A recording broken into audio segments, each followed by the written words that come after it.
अस्सलाम वालेकुम dear student and listeners. आज का जो टॉपिक है वो इंतहाई इम्पॉर्टेंट टॉपिक है, बैंक रिकन्सिलिएशन स्टेटमेंट। ये इंट्रोडक्टरी लेक्चर है बैंक रिकन्सिलिएशन स्टेटमेंट के बैंक रिकन्सिलिएशन स्टेटमेंट किया है और ये हम किस तरह बनाएंगे, ये कौन कौन से इदारे बनाते हैं और ये किस तरह बनाया जाता है, इसमें हम रिकॉर्ड किस तरह करेंगे। तो ये आज इंट्रोडक्टरी लेक्चर है।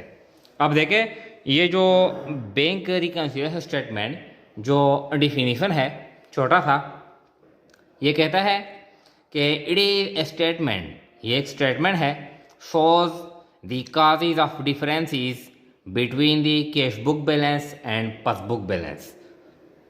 ये एक स्टेटमेंट है जो शो करता है कि जो कैश बुक बैलेंस है ये पासबुक बैलेंस से बराबर नहीं है। यानी हमारे पास कैश बुक में जितना बैलेंस है और पासबुक में जितना बैलेंस है, जितने पैसे हैं, ये आपस में बराबर नहीं है।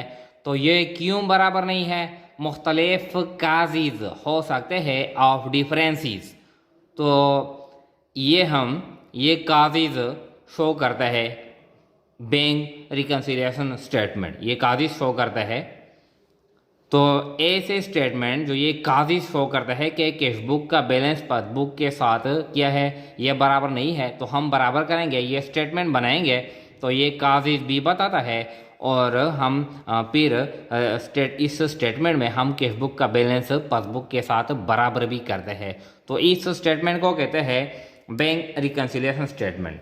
अब देखें, ये जो कैश बुक है, कैश बुक जो हमारा बिजनेस होता है, our business maintains cash book, हमारा जो बिजनेस होता है तो हम क्या बनाते हैं, कैश बुक बनाते हैं हमारे पास।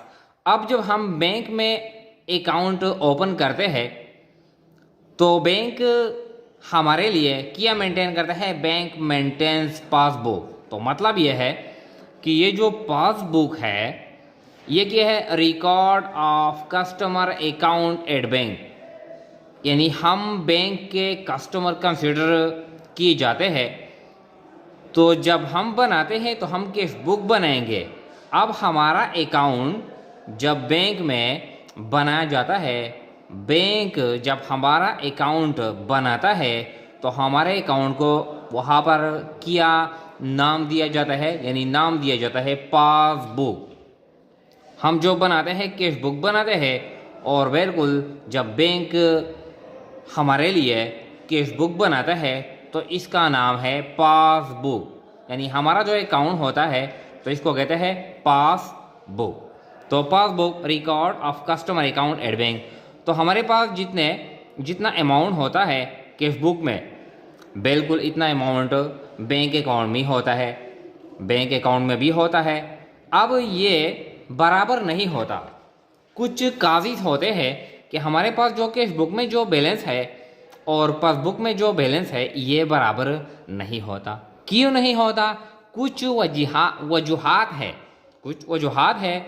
अनप्रेजेंटेड चेक, यानी जब हम अपने सप्लायर को अकाउंट पेबल को चेक देते हैं और वो बैंक में यानी नहीं ले जाते, बैंक से ड्राइंग नहीं करते, तो इसको कहते हैं अनप्रेजेंटेड चेक। अनक्रेडिटेड चेक, जो हम यानी एक पैसे कैश बुक में जमा करते हैं, चेक कैश बुक में जमा करते हैं, लेकिन बैंक में हमारे अकाउंट में वो चेक जमा नहीं होता, तो इसको कहते हैं अनक्रेडिटेड चेक। ये हम बाद में एक्सप्लेन करेंगे एक एक को। Dishonour cheque, under casting and over casting, direct record by bank, bank या तो बैंक चार्जेस काटता है या इंटरेस्ट चार्जेस काटता है या इंटरेस्ट हमारे अकाउंट में ऐड करता है, यानी इंटरेस्ट इनकम हमारे अकाउंट में ऐड करता है। या डिविडेंड कलेक्शन, बैंक हमारे लिए डिविडेंड्स फ्रॉम वेरियस कंपनी, हम मुख्तलिफ कंपनी के शेयर परचेस करते हैं तो बैंक हमारे लिए डिविडेंड कलेक्शन करता है। तो मतलब ये है कि ये जो रिकॉर्ड होता है एक किताब में रिकॉर्ड किया जाता है और दूसरे में रिकॉर्ड नहीं किया जाता। तो इस वजह से कैश बुक का जो बैलेंस है ये पासबुक के साथ क्या है यानी बराबर नहीं होता, इस वजूहात की बिना पर। अब हम लेकिन ये जो अब देखें ये कैश बुक है, ये कैश बुक है, तो इससे मुराद यानी ये जो कैश बुक है, कैश बुक से मुराद जो बैंक कॉलम है, यानी जो क्या है जो बैंक कॉलम है, और ये जो बैंक कॉलम है कैश बुक से ये मुराद है। यानी इस साइड पर जब हम बैंक में पैसे जमा करते हैं या बैंक में चेक जमा करते हैं ये रिकॉर्ड करते हैं। जब हम बैंक में पैसे जमा करते हैं यानी जब बैंक में पैसे आते हैं ये रिकॉर्ड किए जाते हैं। इस साइड पर जब हम बैंक से पैसे ड्रा करते हैं या बैंक के ज़रिए पेमेंट करते हैं तो इस साइड पर वो ट्रांजैक्शन हम रिकॉर्ड करते हैं। अब देखिए कुछ ये कैश बुक हमने यानी सिंपल फॉर्मेट में हमने कैश बुक बनाया है। ये कैश बुक है और ये पासबुक है। ये क्या है, ये कैश बुक है और ये पासबुक है। कि कैश बुक ये डेबिट साइड होता है कैश बुक का और ये क्रेडिट साइड होता है। कैश बुक पे जब हम चेक वसूल करते हैं और फिर जमा करते हैं यानी डेबिट साइड पर ये यानी कैश बुक के जो कॉलम होते हैं डिस्काउंट, कैश और बैंक, तो ये डिस्काउंट और कैश के कॉलम इससे मुराद नहीं है। कैश बुक का जो कॉलम है बैंक का कॉलम, तो इससे ये मुराद है क्योंकि हम बैंक के साथ डीलिंग करते हैं। तो जब हम चेक वसूल करते हैं बैंक में जमा करते हैं या हम बैंक में पैसे जमा करते हैं तो ये हम डेबिट साइड पर रिकॉर्ड करते हैं। जब हम पेमेंट करते हैं चेक के ज़रिए या हम बैंक से ड्राइंग करते हैं पैसे निकालते हैं तो ये यहाँ पर रिकॉर्ड किए जाते हैं। ये तो कैश बुक है। ये पासबुक है। देखें तो पासबुक जो हमारा अकाउंट होता है, जो कस्टमर अकाउंट होता है कहाँ पर, यानी बैंक में। पासबुक ये इसके अपोजिट है। जब हम बैंक में पैसे जमा करते हैं या बैंक में चेक जमा करते हैं तो ये क्रेडिट साइड पर रिकॉर्ड किया जाता है, यानी कैश इनफ्लो। जब बैंक में पैसे आते हैं हमारे अकाउंट में, जब पैसे आते हैं या तो चेक हम जमा करते हैं या हम डायरेक्टली कैश जमा करते हैं तो ये इस साइड पर रिकॉर्ड करते हैं। जब बैंक हमारे लिए पेमेंट करता है, बैंक हमारे लिए पेमेंट करता है या हम बैंक से पैसे ड्रा करते हैं निकालते हैं तो ये कैश आउटफ्लो, जो हमारे अकाउंट से पैसे चले जाते हैं तो ये कैश आउटफ्लो। अब यहाँ पर हम यानी पैसे जब जमा करते हैं और यहाँ पर जब हम पैसे जमा करते हैं तो ये और ये आपस में बराबर होते हैं, यानी कैश बुक का डेबिट साइड और पासबुक का क्रेडिट साइड ये बराबर होता है। कैश बुक का जो डेबिट साइड और पासबुक का क्रेडिट साइड ये बराबर होता है क्योंकि जब हम पैसे जमा करते हैं तो हम कैश बुक के डेबिट साइड पर रिकॉर्ड करते हैं और बैंक में वो पैसे क्रेडिट पर रिकॉर्ड किए जाते हैं।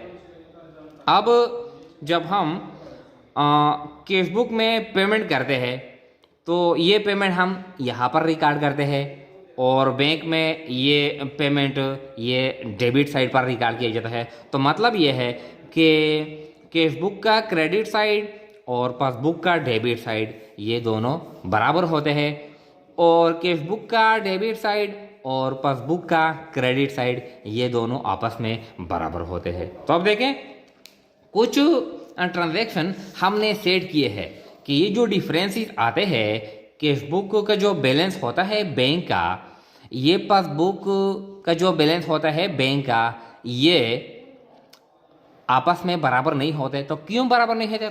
कुछ पॉइंट्स है, कुछ रीज़न है। तो अब वो रीज़न अब देखें, ये वो रीज़न है। अब हम इसको प्रैक्टिकली भी हल करते हैं। कहते हैं कि जून 1 ये ट्रांजैक्शन है, जून 1 कैश बुक ओपनिंग बैलेंस ₹40,000। मतलब ये है कि हमारे पास जो कैश बुक है, ये कैश बुक है, ये हम स्टार्ट लेते हैं, ये जून 1 है। ये क्या है? ये जून 1 है।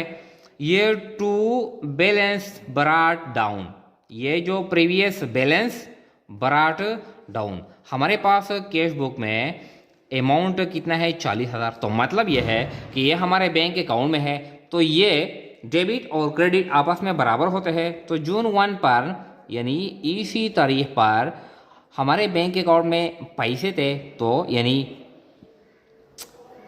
बाय बैलेंस ब्रॉट डाउन, यानी ये ओपनिंग बैलेंस है 40,000 और ये 40,000।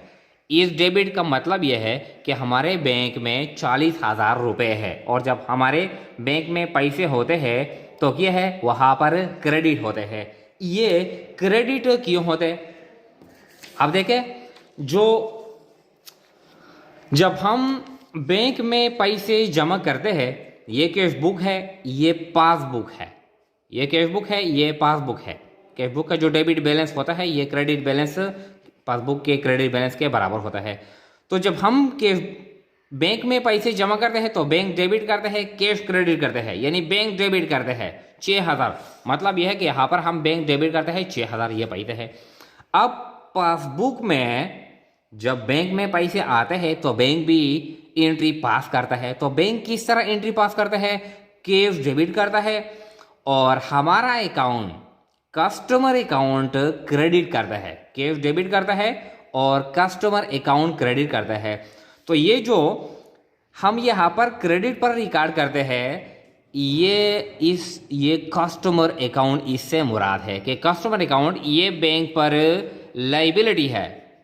ये क्या है? बैंक पर लाइबिलिटी है, और लाइबिलिटी का जो बैलेंस होता है ये क्रेडिट होता है। तो ये क्यों यहाँ पर क्रेडिट पर रिकॉर्ड किया जाता है कि ये बैंक पर लाइबिलिटी है, ये हमारे पैसे है जो कहाँ पर है? बैंक में है। तो इसलिए ये क्रेडिट पर रिकॉर्ड किया जाता है इस तरह।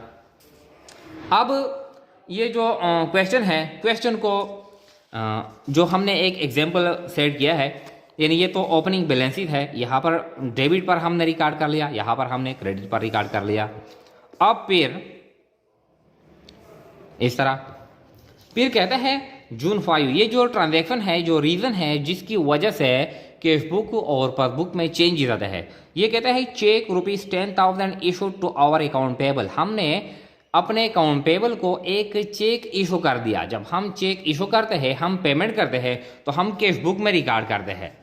हम कहाँ पर रिकॉर्ड करते हैं? कैश बुक में रिकॉर्ड करते हैं। यानी जून 5 पर हमने अपने अकाउंट पेबल को यानी चेक दे दिया बाय अकाउंट पेबल। हमने अपने अकाउंट पेबल को 10,000 रुपये चेक दे दिया। हमने क्रेडिट, कैश बुक के क्रेडिट पर हमने रिकॉर्ड कर लिया।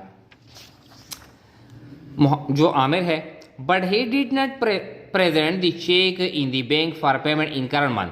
अब ये जो हमने यहाँ पर रिकॉर्ड कर लिया, अब फिर वो बैंक में जाएगा और हमारे अकाउंट से पैसे ड्रा करेगा, लेकिन वो बैंक में नहीं आ गया। वो बैंक में नहीं आ गया मतलब ये है कि यहाँ पर तो हमने कैश बुक में ये रिकॉर्ड कर लिया और बैंक में ये डेबिट साइड पर रिकॉर्ड होगा, लेकिन वो बैंक में नहीं आ गया। अब ये 10,000 कैश बुक में तो रिकॉर्ड हो गए, लेकिन पासबुक में इसका रिकॉर्ड नहीं हो गया। तो मतलब ये है कि यहाँ पर फर्क आ गया। ये एक रीज़न है, यहाँ पर रिकॉर्ड नहीं हो गया क्योंकि वो बैंक में नहीं आ गया। अब हमको पता नहीं है कि वो बैंक में चला गया या नहीं चला गया, लेकिन हमने तो रिकॉर्ड कर लिया, बैंक में इसका रिकॉर्ड नहीं है। फिर कहता है जून 10, bank charges directly deducted by bank. Bank ने हमारे अकाउंट से डायरेक्टली कुछ चार्जेस काट कर लिए। कितने?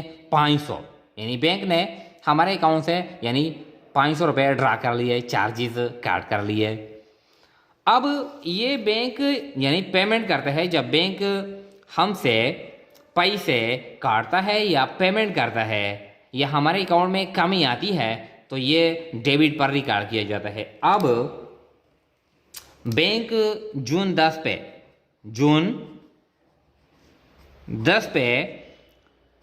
टू बैंक चार्जेस की वजह से हमारा जो अकाउंट है वो 500 रुपये वो डेबिट हो गया। कितना? 500। अब हमको पता नहीं है, इसका रिकॉर्ड अब यहाँ पर भी होगा कैश बुक में, लेकिन हमको पता नहीं है, बैंक में तो रिकॉर्ड हुआ, हमको पता नहीं है, हमने रिकॉर्ड नहीं कर लिया। तो इसकी वजह से भी यानी कैशबुक और पासबुक में यानी डिफरेंसेस आते हैं। इस तरह यानी एक में रिकॉर्ड हो गया, दूसरे में भी लाजमी रिकॉर्ड होगा, लेकिन हमको पता नहीं है, हमने रिकॉर्ड नहीं कर लिया, इस वजह से चेंजेस यानी डिफरेंसेस आते हैं। Bank directly collected dividend for us ₹3000।